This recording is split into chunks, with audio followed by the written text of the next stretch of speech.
जादुई परी और सुनहरी पर।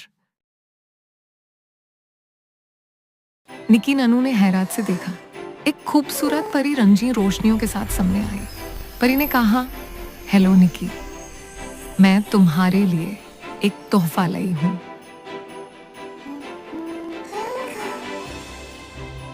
फेरी ने निकी को एक सुनहरी पर दिया और कहा, ये जादुई पर है, जो भी तुम्हारी नेक ख्वाहिश होगी ये पूरी करेगा।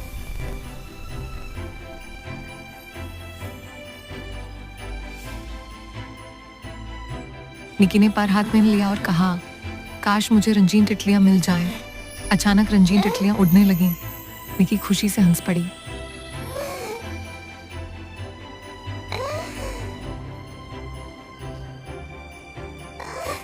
फिर निकी ने देखा एक खरगोश फंसा हुआ है। उसने जादुई पर से कहा, खरगोश आजाद हो जाए, और खरगोश खुशी से कूद गया।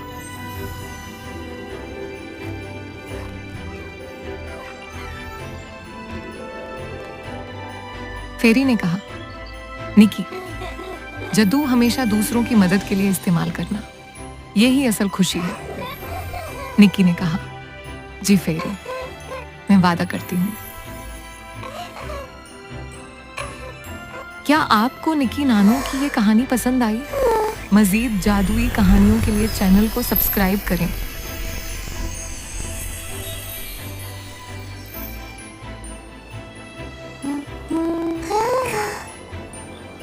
दोस्तों, मजीद कहानियों के लिए सब्सक्राइब करना ना भूलें। Like, share and subscribe for more videos.